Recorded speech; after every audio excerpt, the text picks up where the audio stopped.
Shabbat Shalom, everyone. We are going to do a Torah study today.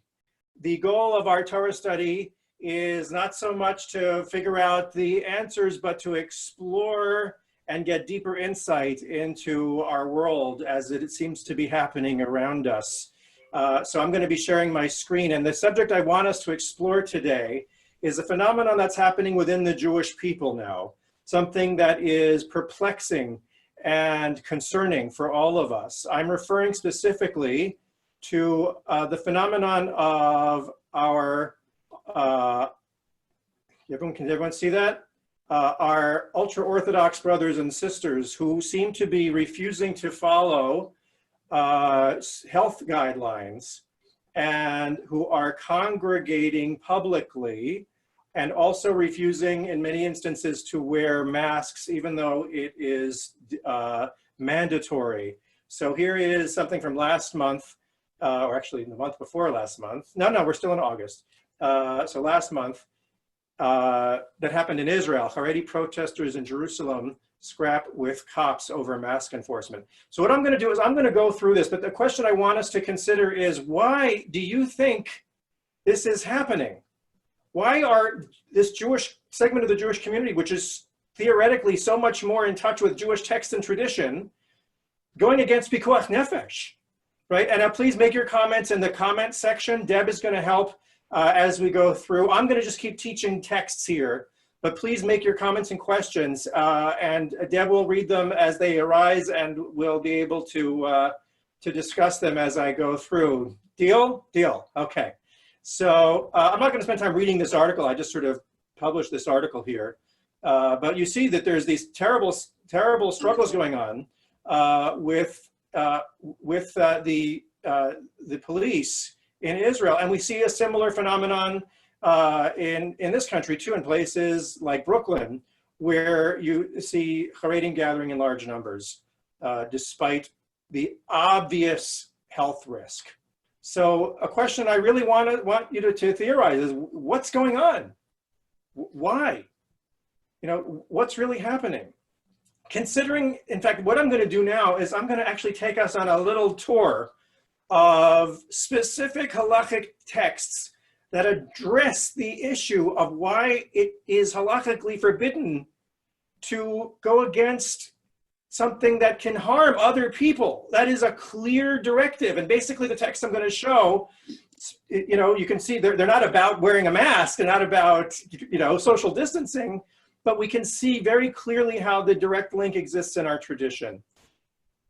So here is a line from our Parsha. When you build a new house, you shall make a parapet for your roof, so that you do not bring blood guilt on your house if anyone should fall from it. Very famous line. And let me just give you some background. If you've ever been to Israel and you look at these archaeological digs about how houses looked like, these four-room Israelite houses, they didn't have gabled roofs, or they didn't have houses the way we have them today. They were these mud brick structures with these flat tops, and you had to build a parapet or a fence. Here's the JPS commentary explaining the flat roofs of the houses in ancient Near East were regularly used for drying and storing produce, strolling and socializing, and sleeping in warm weather.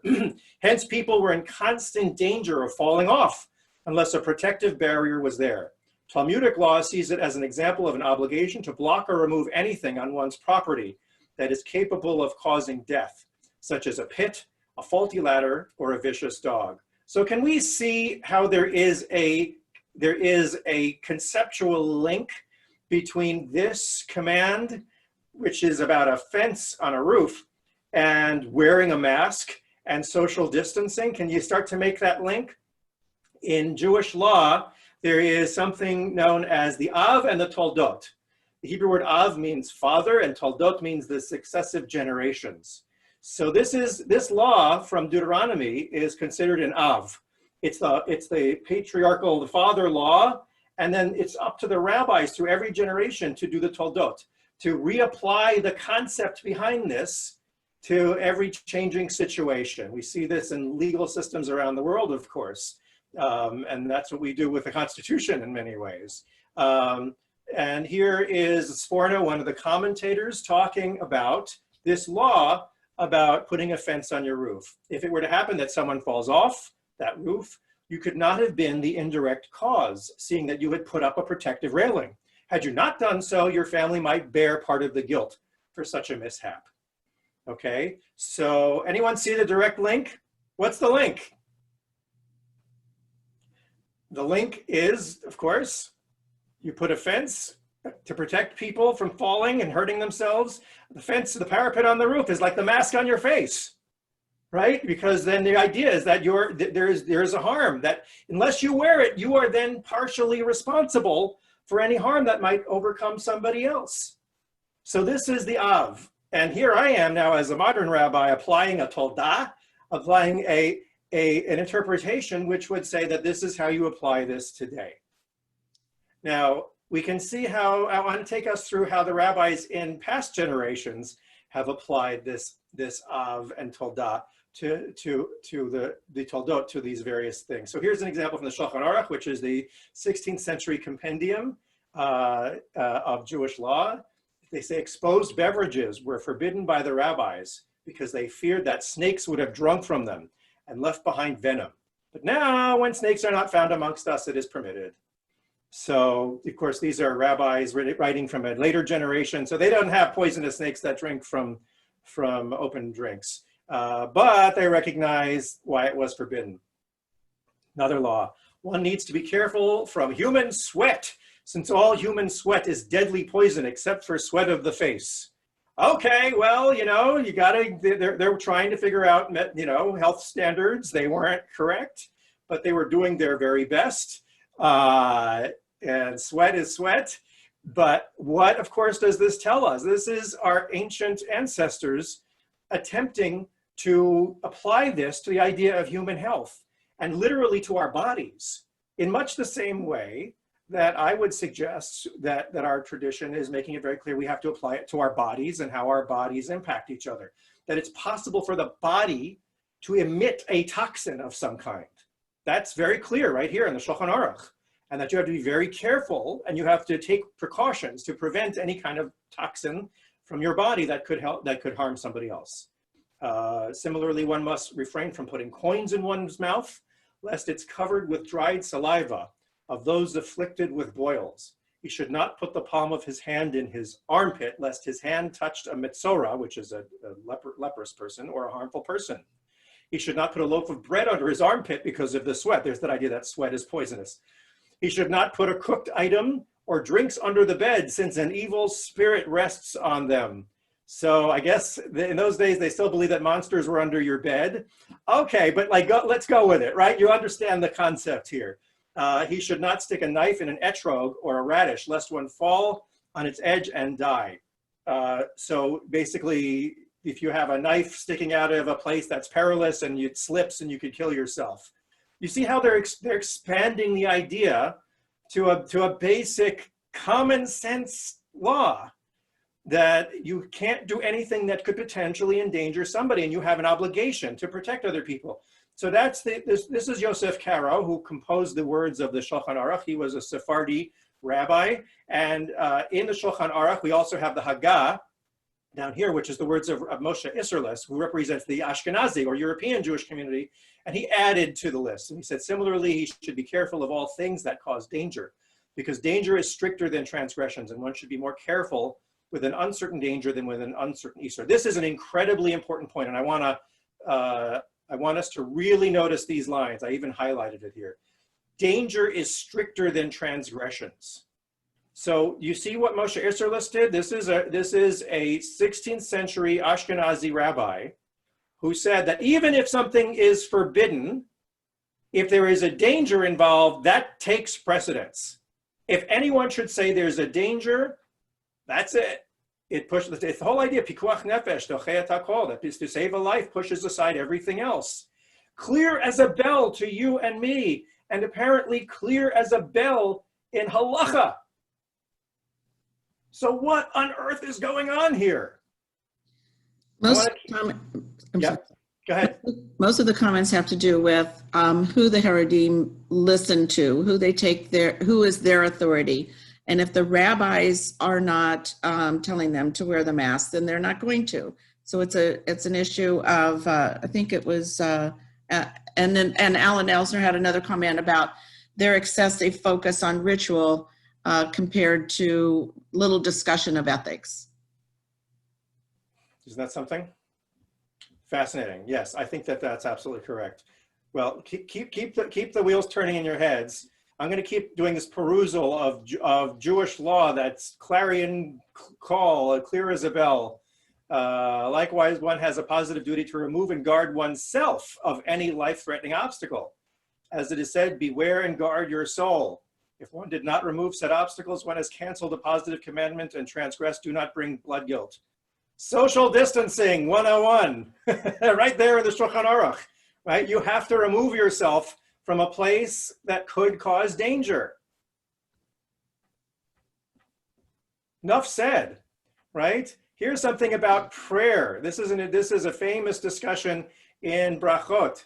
The Mishnah Brachot says, even if a snake is wrapped around his heel, he may not interrupt his prayer. That's a very famous teaching. That's saying something hyperbolic, right? You got a snake coiled around you. Don't stop your davening. Davening comes first. Now watch what the Talmud does with it. Rav Sheshet said, well, they only taught this Mishnah with regard to a snake. If one does not attack the snake, it will not bite him. But if a scorpion approaches an individual while he is praying, he stops, as the scorpion is liable to sting him even if he does not disturb it. Another wonderful example of the rabbis looking back at earlier generations. This time it's not to the Bible, but it's to the Mishnaic level, saying, oh, come on. No. Maybe you thought a snake wouldn't bite you if you kept your leg really still. But you know what? If there's a scorpion, then you have to stop davening. The principle is clear. Even prayer, even tefillah, you're in the audience of Hashem. If there is a danger, the rabbis of the Talmud say, you got to stop your prayer and remove yourself from the danger. Look how clear Judaism is here. You know, no matter where you look, it goes everywhere. Let's see, a little more here. Didn't Rav Ashi say to us that Rabbi Yossi concedes with regard to his arrows? He concedes that one must distance himself if his actions will cause damage to his neighbor. This is a very important discussion called Girei Dilei in the Talmud, which means his arrows. The idea is, and I'll just fill you in on the concept. If I'm standing in my backyard and I have my bow and arrow, right? And I take my bow and arrow and I shoot the arrow into the sky, do I think, therefore, that if that arrow should come down and kill you in your backyard, I don't have any responsibility because I was just shooting at the sky? No, says the Talmud. No, says Judaism. If you just happened to be shooting at the sky and you never intended to hurt anybody, it doesn't matter. You killed somebody because it's your arrows. You fired it, right? I think that's the concept of manslaughter, isn't it? Lawyers? I don't know. The Gemara challenges, but that is indirect damage and he is not the immediate cause. Rav Tovi Bar Matana said that is to say that it is prohibited to cause even indirect damage. That's the concept, even if it wasn't captured. Here's another discussion later on. An established situation may not be allowed to continue in the event that damage results. I don't think I'm going to go any further with this text. I think you get the point that anything that you do that could even potentially cause damage, even if it had nothing to do with your intention, you're liable.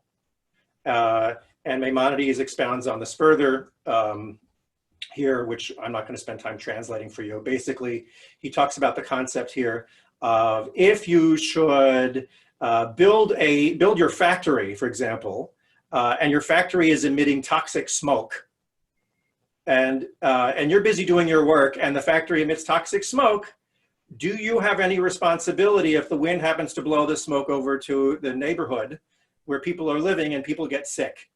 And of course, you are responsible, even if it was the wind's fault and not your fault. This, by the way, is used all the time for the dangers of smoking, these texts, and in building factories and chemical poisonings and all kinds of things. It's very clear that you are responsible, even if you were indirectly responsible. Everybody got that? Okay, so now I want to start to explore these are modern articles that have been written about the Haredim. And why do we think they're doing this? This is Shaul Magid. He was actually used to be teaching at the seminary. He was one of my teachers. And so he writes something of an apologist perspective, trying to defend Haredim for ignoring health warnings. He says the Haredim, or at least some of them, live in a different spiritual orbit. They take the sages at their word. They get blessings because they believe they work. They study Torah because they believe it works. When they argue in Israel that Torah study protects Israel, and thus they should be exempt from army service, we look askance. We are cynical. We don't believe that some of them at least really believe that. And is there any way that we can really prove them wrong? I leave you with his question there, right? Who knows? Right? Maybe it's possible that if they're studying in their yeshivas, that Eretz Yisrael is saved from their enemies. Who are we to say it's not true? Do you buy this argument? Do you buy that perhaps if they are praying fervently enough, even if they are not observing social distancing, that the power of those prayers to Hashem are going to actually protect from COVID-19? Who are we to say, says Shaul Magid. Anyone have any comments on that one? Debbie Ross says magical thinking. Magical thinking. That's right. Magical thinking.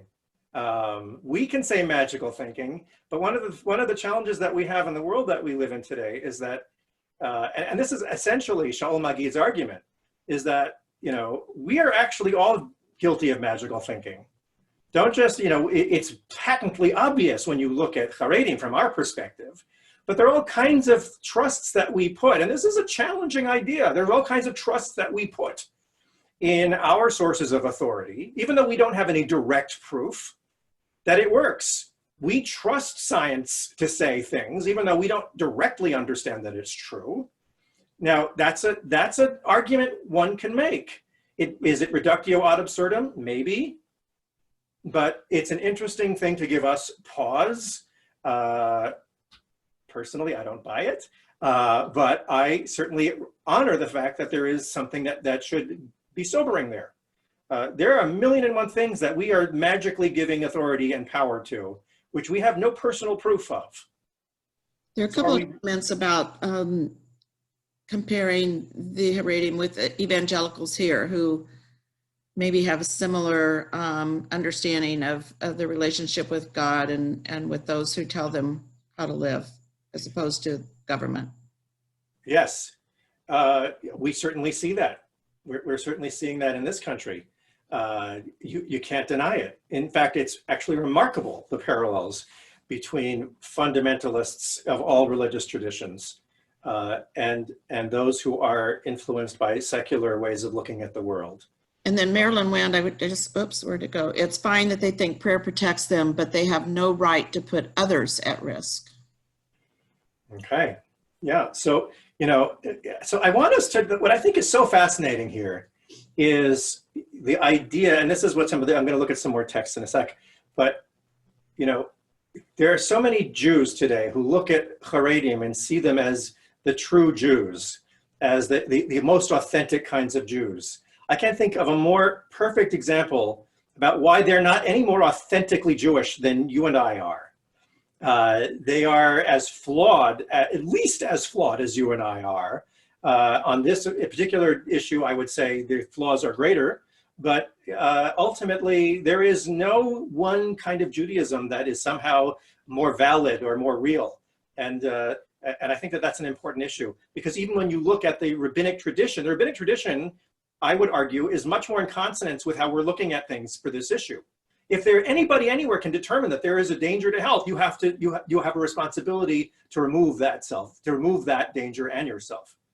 Let's go on now. This is actually a response to the Shaul Magid thing. This is written.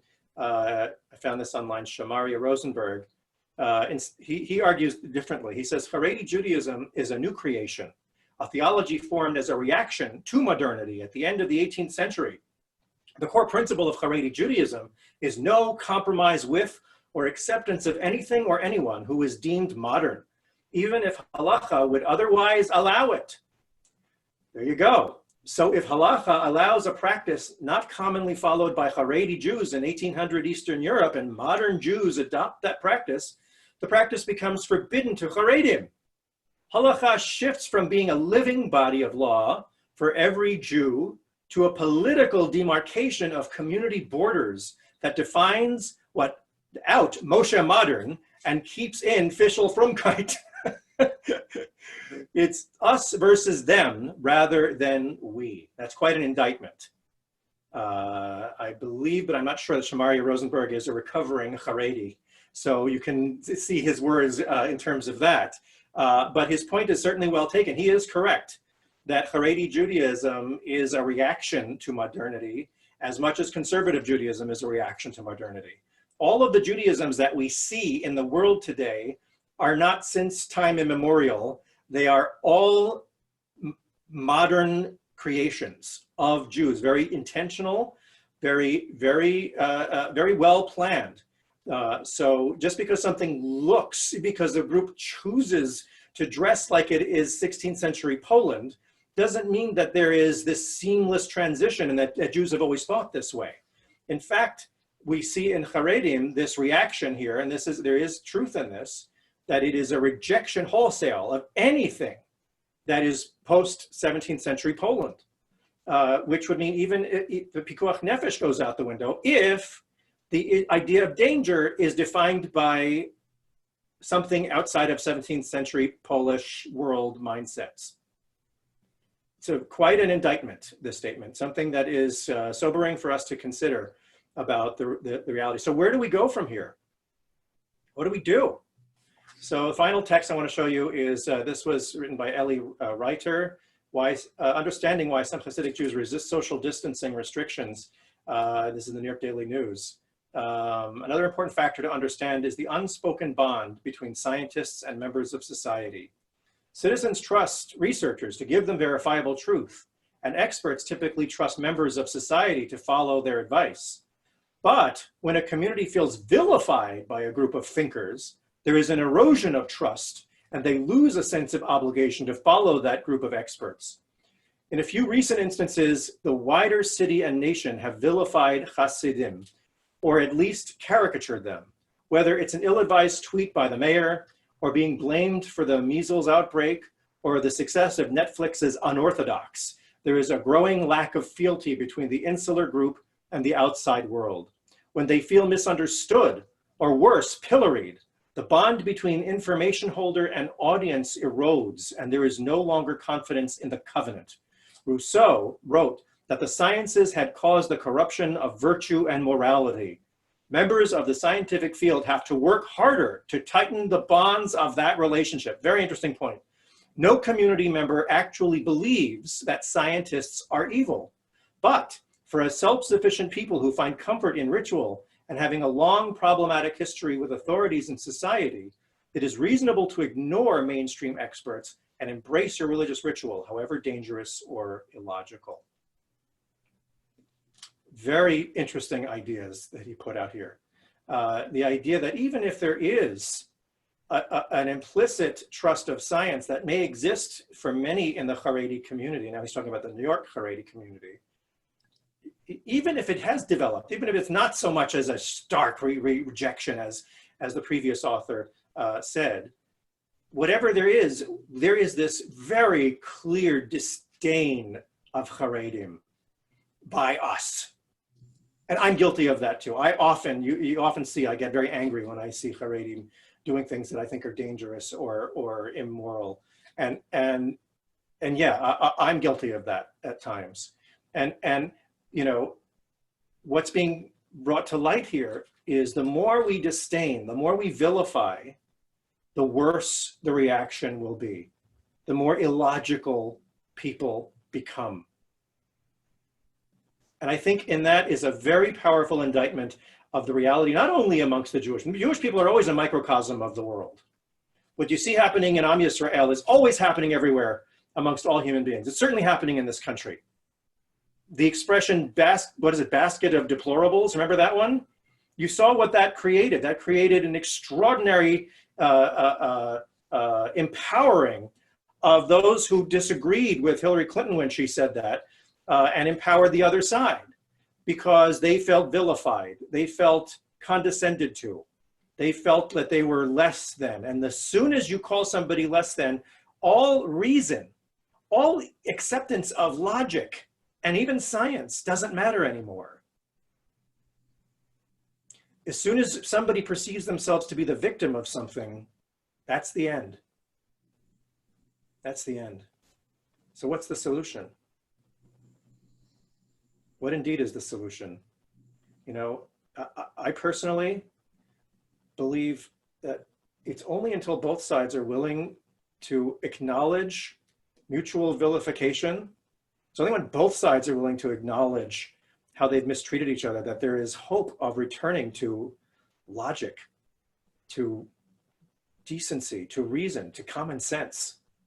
The fact that we're seeing so much illogical defiance of science is just a symptom of incredible hatred that is happening back and forth. Sinat chinam, baseless hatred. Hatred for the sake of hatred. That is our hatred, our disdain, sometimes even becomes illogical in and of itself. And that's something that I want to leave us with.